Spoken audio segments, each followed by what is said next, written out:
ನಮಸ್ಕಾರ. ಇಂದಿನ ವಿಶೇಷ ಕಾರ್ಯಕ್ರಮಕ್ಕೆ ನಿಮ್ಮೆಲ್ಲರಿಗೂ ಸ್ವಾಗತ. ಕನ್ನಡ ನಾಡು ನುಡಿ ಹಾಗೂ ಸಾಂಸ್ಕೃತಿಕ ಪರಂಪರೆಯನ್ನ ಉಳಿಸಿ ಬೆಳೆಸುವ ನಿಟ್ಟಿನಲ್ಲಿ ಶ್ರಮಿಸುತ್ತಿರುವ ಹೆಮ್ಮೆಯ ಸಂಸ್ಥೆ ಕುಮಾರವ್ಯಾಸ ಮಂಟಪ ಕನ್ನಡ ಸಹೃದಯರ ಪ್ರತಿಷ್ಠಾನ.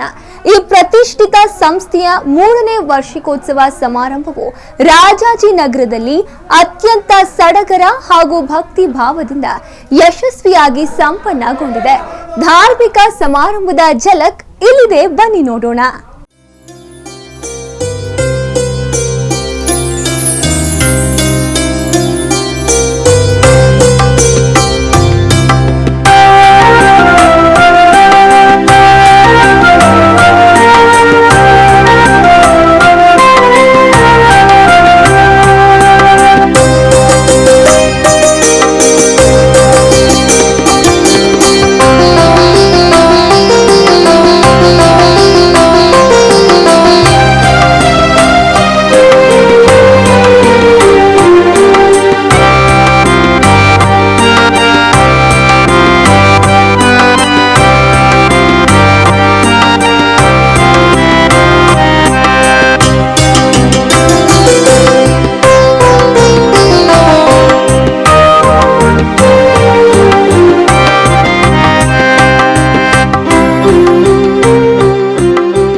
ಕನ್ನಡ ನಾಡು ನುಡಿ ಹಾಗೂ ಸಂಸ್ಕೃತಿಯನ್ನ ಬೆಳಗುತ್ತಿರುವ ಪ್ರತಿಷ್ಠಿತ ಕುಮಾರವ್ಯಾಸ ಮಂಟಪ ಕನ್ನಡ ಸಹೃದಯರ ಪ್ರತಿಷ್ಠಾನದ ಭವ್ಯ ಸಮಾರಂಭವು ಯಶಸ್ವಿಯಾಗಿ ಸಂಪನ್ನಗೊಂಡಿತು. 2007-8ನೇ ಸಾಲಿನ ಕರ್ನಾಟಕ ನೃತ್ಯ ಅಕಾಡೆಮಿ ಪ್ರಶಸ್ತಿಯನ್ನ ಮುಡಿಗೇರಿಸಿಕೊಂಡಿದ್ದ ಈ ಹೆಮ್ಮೆಯ ಸಂಸ್ಥೆಯು ತನ್ನ 3ನೇ ವಾರ್ಷಿಕೋತ್ಸವವನ್ನ ಅತ್ಯಂತ ಸಡಗರದಿಂದ ಆಚರಿಸಿಕೊಂಡಿತು.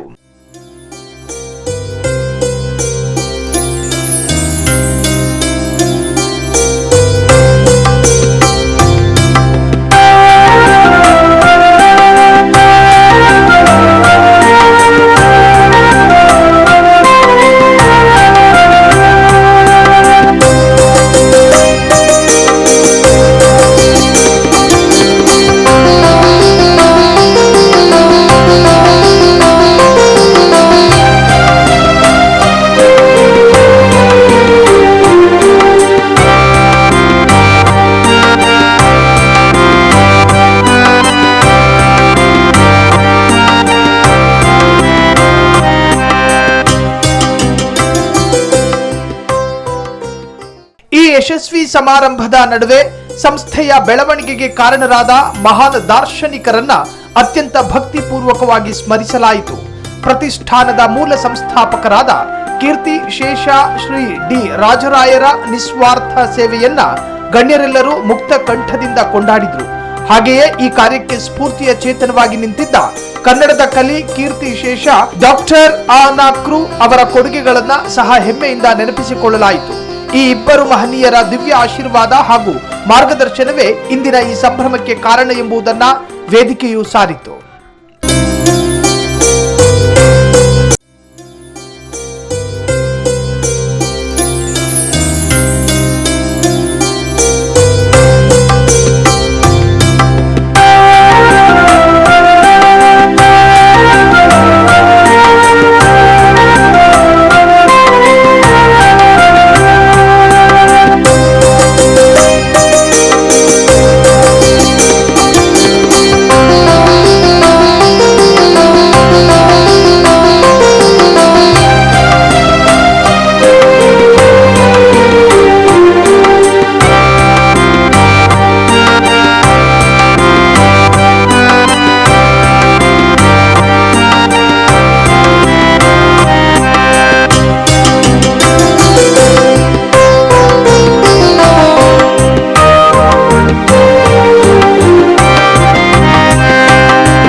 ವಾರ್ಷಿಕೋತ್ಸವದ ಕಾರ್ಯಕ್ರಮಗಳು ಅತ್ಯಂತ ಮಂಗಳಕರವಾಗಿ ಆರಂಭಗೊಂಡವು. ಬೆಳಗ್ಗೆ ಸರಿಯಾಗಿ 6 ಗಂಟೆಯಿಂದ 9 ಗಂಟೆಯವರೆಗೆ ಶ್ರೀ ಭಾಸ್ಕರ್ ಶಾಸ್ತ್ರಿ, ಶ್ರೀ ಚೇತನ್ ಶರ್ಮಾ ಹಾಗೂ ಶ್ರೀ ನಾಗೇಂದ್ರ ಶರ್ಮಾರವರ ನೇತೃತ್ವದಲ್ಲಿ ಪೂಜೆ ನೆರವೇರಿತು. ನಮಸ್ಕಾರ ಎಲ್ಲರಿಗೂ.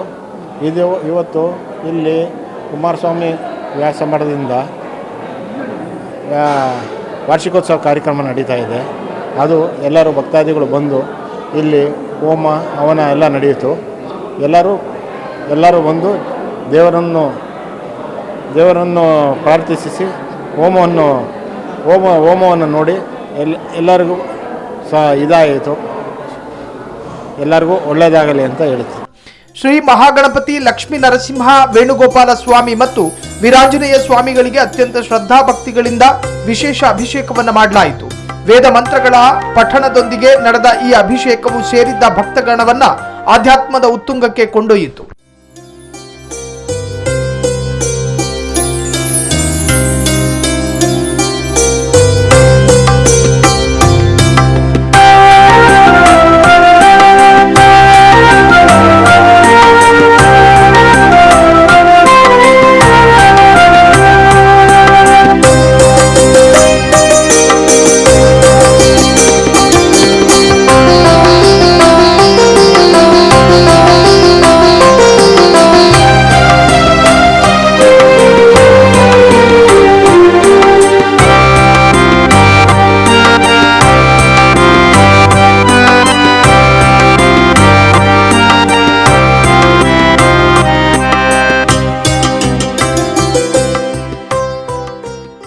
ಅಭಿಷೇಕದ ನಂತರ ಇಡೀ ವಾತಾವರಣವು ಹೋಮ ಹವನಗಳ ಮೂಲಕ ಇನ್ನಷ್ಟು ಪಾವನವಾಗಿ ಕಂಗೊಳಿಸಿತು. ಬೆಳಗ್ಗೆ 9 ಗಂಟೆಯಿಂದ ಮಧ್ಯಾಹ್ನ 12 ಗಂಟೆಯವರೆಗೆ ಅತ್ಯಂತ ಅದ್ಧೂರಿಯಾಗಿ ಹಾಗೂ ಶಾಸ್ತ್ರೋಕ್ತವಾಗಿ ಯಜ್ಞವನ್ನ ಏರ್ಪಡಿಸಲಾಗಿತ್ತು.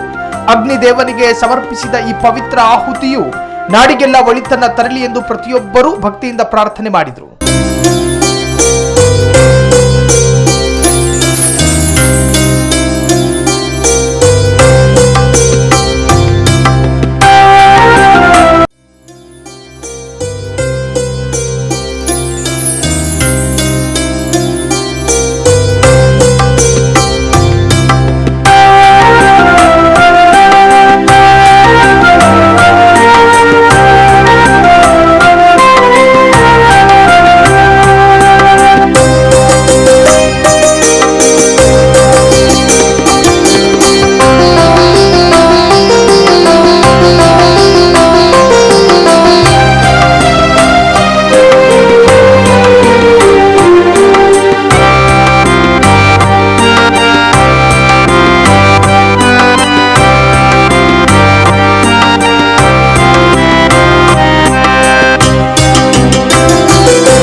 ಧಾರ್ಮಿಕ ಕಾರ್ಯಕ್ರಮದ ನಂತರ ಭಕ್ತಾದಿಗಳಿಗೆ ಅನ್ನ ದಾಸೋಹದ ಮೂಲಕ ಸೇವೆ ಸಲ್ಲಿಸುವ ಸಂಪ್ರದಾಯವನ್ನ ಇಲ್ಲಿಯೂ ಶ್ರದ್ಧೆಯಿಂದ ಪಾಲಿಸಲಾಯಿತು. ಮಧ್ಯಾಹ್ನ 12:15ಕ್ಕೆ ಸರಿಯಾಗಿ ಸೇರಿದ ಎಲ್ಲರಿಗೂ ಅತ್ಯಂತ ರುಚಿಕರವಾದ ಮಹಾಪ್ರಸಾದ ವಿನಿಯೋಗವನ್ನ ಯಶಸ್ವಿಯಾಗಿ ನೆರವೇರಿಸಲಾಯಿತು. ಭಗವಂತನ ಕೃಪೆಯೊಂದಿಗೆ ಸಿದ್ಧಪಡಿಸಿದ ಈ ದಿವ್ಯ ಪ್ರಸಾದವು ನೆರೆದಿದ್ದ ಭಕ್ತರ ಮನ ಹಾಗೂ ಹೊಟ್ಟೆ ಎರಡನ್ನೂ ತಂಪಾಗಿಸುವಲ್ಲಿ ಯಶಸ್ವಿಯಾಯಿತು. ಹೆಚ್ಚಿನ ಸಂಖ್ಯೆಯಲ್ಲಿ ಆಗಮಿಸಿದ್ದ ಜನರು ಶಿಸ್ತಿನಿಂದ ಈ ಪ್ರಸಾದವನ್ನು ಸ್ವೀಕರಿಸಿದ ದೃಶ್ಯವು ನಿಜಕ್ಕೂ ಕಣ್ಣಿಗೆ ಹಬ್ಬದಂತಿತ್ತು. ಎಲ್ಲರಿಗೂ ನಮಸ್ಕಾರ. ರಾಜರಾಜನಗರದ 4ನೇ ಬಡಾವಣೆಯಲ್ಲಿರುವ ಕನ್ನಡ ಸಹೃದಯ ಪ್ರತಿಷ್ಠಾನ ಕುಮಾರವ್ಯಾಸ ಮಂಟಪ ಇವತ್ತು 3ನೇ ವರ್ಷದ ವಾರ್ಷಿಕೋತ್ಸವಕ್ಕೆ ನಾವು ಈಗ ಬಂದಿದ್ದೇವೆ. ಕನ್ನಡ ಸಹೃದಯ ಪ್ರತಿಷ್ಠಾನ ಕುಮಾರವ್ಯಾಸ ಮಂಟಪ 1971ರಿಂದ ಸ್ಥಾಪನೆಯಾಗಿ ನಿರಂತರವಾಗಿ ಪ್ರತಿ ದಿವಸ ಗಮಕ ಕಲೆ, ಗಮಕ ವಾಚನ, ವ್ಯಾಖ್ಯಾನ ಹಾಗೂ ಹಲವಾರು ಸಾಂಸ್ಕೃತಿಕ ಕಾರ್ಯಕ್ರಮಗಳನ್ನು ಪ್ರತಿ ದಿವಸ ನಡೆಸ್ಕೊಂಡು ಬಂದಿದೆ. ಇದಕ್ಕೆ ಮೂಲತಃ ಶ್ರೀ ರಾಜಾರಾಯರು ಹಾಗೂ ಆನಾ ಕೃಷ್ಣರರು ಇವರ ಒಂದು ಪ್ರೇರಣೆಯಿಂದ ಈ ಒಂದು ಸಭಾಭವನ ಇದು ಶುರುವಾಗಿತ್ತು. ನಂತರ ನಿರಂತರವಾಗಿ ಇಲ್ಲಿ ಕಾರ್ಯಕ್ರಮಗಳು ಬಂದಿದೆ. ಹಲವಾರು ನಮ್ಮ ರಾಜ್ಯದ ಹಲವಾರು ಪ್ರಸಿದ್ಧ ಗಮಕಿಗಳು ಹಾಗೂ ಸಾಂಸ್ಕೃತಿಕ ಕಲಾವಿದರು ಇಲ್ಲಿ ಕಾರ್ಯಕ್ರಮಗಳನ್ನು ನಡೆಸಿಕೊಡ್ತಾ ಇದ್ದಾರೆ. ಈ ಮಹತ್ವದ ವಾರ್ಷಿಕೋತ್ಸವ ಸಮಾರಂಭದಲ್ಲಿ ನಾಡಿನ ಅತ್ಯಂತ ಗಣ್ಯ ಹಾಗೂ ಪ್ರಭಾವಿ ನಾಯಕರು ಭಾಗವಹಿಸಿ ಕಾರ್ಯಕ್ರಮದ ಘನತೆ ಹೆಚ್ಚಿಸಿತು. 3ನೇ ವಾರ್ಷಿಕೋತ್ಸವದ ಈ ವೇದಿಕೆಯು ಕೇವಲ ಒಂದು ಸಂಸ್ಥೆಯ ಹಬ್ಬವಾಗಿರದೆ ಕನ್ನಡದ ಮನಸ್ಸುಗಳ ಅಪೂರ್ವ ಸಂಗಮವಾಗಿ ಮಾರ್ಪಟ್ಟಿತು.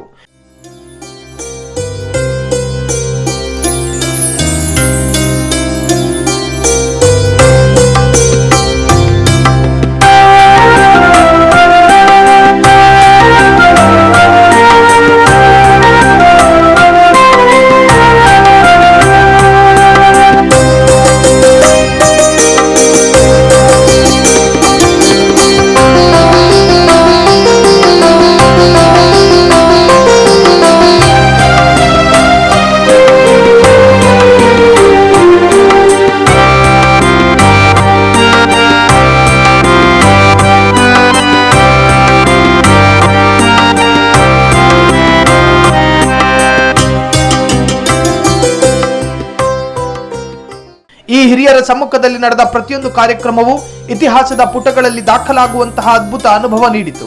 ಸಂಘದ ಅಧ್ಯಕ್ಷರಾದ ಶ್ರೀಮತಿ ಕಮಲಮ್ಮನವರ ದಕ್ಷ ಮಾರ್ಗದರ್ಶನದಲ್ಲಿ ರೂಪುಗೊಂಡಿದ್ದ ಈ ಕಾರ್ಯಕ್ರಮ ಎಲ್ಲರ ಮೆಚ್ಚುಗೆಗೆ ಪಾತ್ರವಾಯಿತು. ಕುಮಾರವ್ಯಾಸ ಮಂಟಪ 1971ನೇ ಇಸ್ವಿಯಿಂದ ಸ್ಟಾರ್ಟ್ ಆಯಿತು. ಅದಾದಮೇಲೆ 60 ವರ್ಷದಿಂದ ನಡ್ಕೊಂಬರ್ತಾ ಇದೆ. ಮಧ್ಯದಲ್ಲಿ ಅಡಚಣೆ ಆಗಿ ಒಂದು 10 ವರ್ಷ ನಿಂತೋಗಿತ್ತು. ಅವಾಗ ಕೋರ್ಟ್ನಲ್ಲಿ ಕೇಸ್ ವಿನ್ ಆಗಿ ನಮ್ಮ ಕಡೆಗೆ ಆಯಿತು. ಈಗ 3 ವರ್ಷದಿಂದ ದೇವ್ರ ಪ್ರತಿಷ್ಠಾಪನೆಯಾಗಿ ಪ್ರವಚನ, ಕನ್ನಡ ಕಾರ್ಯಕ್ರಮ, ಕನ್ನಡಕ್ಕೆ ವಿಶೇಷವಾಗಿ ಆದ್ಯತೆ ಕೊಟ್ಟು ಆ ಕಾರ್ಯಕ್ರಮಗಳು ನಡೆಸ್ಕೊಂಬರ್ತಾ ಇದ್ದೀವಿ. ಅದ್ರ ಬಗ್ಗೆ ಗಮನ ಕೊಡಬೇಕು ಎಲ್ಲರೂ.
ಉಪಾಧ್ಯಕ್ಷರಾದ lion doctor BR Venkateswarlu Naidu ಅವರ ನಿರಂತರ ಉತ್ಸಾಹ ಹಾಗೂ ಬೆಂಬಲ ಈ ಯಶಸ್ವಿಗೆ ಬಹುದೊಡ್ಡ ಶಕ್ತಿಯಾಗಿತ್ತು.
ಸಂಘದ ಸಮಸ್ತ ಪದಾಧಿಕಾರಿಗಳ ಹಗಲಿರುಳಿನ ಶ್ರಮ ಕೊನೆಗೂ ಈ ಸಂಭ್ರಮದ ಮೂಲಕ ಅದ್ಭುತವಾದ ಫಲವನ್ನು ನೀಡಿತು. ಒಟ್ಟಾರೆಯಾಗಿ ಹೇಳುವುದಾದರೆ ಕುಮಾರವ್ಯಾಸ ಮಂಟಪ ಕನ್ನಡ ಸಹೃದಯರ ಪ್ರತಿಷ್ಠಾನದ ಈ ವಾರ್ಷಿಕೋತ್ಸವ ಸುವರ್ಣಾಕ್ಷರಗಳಲ್ಲಿ ಬರೆದಿಡುವಂತಹ ಯಶಸ್ವಿ ಕಾರ್ಯಕ್ರಮವಾಗಿತ್ತು. ಈ ಭವ್ಯ ಯಶಸ್ಸು ಸಂಸ್ಥೆಯ ಪದಾಧಿಕಾರಿಗಳಲ್ಲಿ ಹಾಗೂ ಕಲಾವಿದರಲ್ಲಿ ಮುಂಬರುವ ದಿನಗಳಿಗೆ ಹೊಸ ಹುರುಪನ್ನ ತುಂಬಿದೆ. ಕನ್ನಡ ಸಾಹಿತ್ಯ ಹಾಗೂ ಕಲೆಯ ಉಳಿವಿಗಾಗಿ ನಿರಂತರ ಶ್ರಮಿಸುತ್ತಿರುವ ಈ ಸಂಸ್ಥೆಯ ಪಯಣ ಹೀಗೆ ಯಶಸ್ವಿಯಾಗಿ ಸಾಗಲಿ ಎಂದು ನಾವೆಲ್ಲರೂ ಹಾರೈಸೋಣ. ಇದಾಗಿತ್ತು ಇವತ್ತಿನ ವಿಶೇಷ ಕಾರ್ಯಕ್ರಮ. ನೋಡ್ತಾ ಇರಿ ಫ್ರೀಡಂ ಟಿವಿ, ಇದು ಜನಸಾಮಾನ್ಯರ ಚಾನೆಲ್.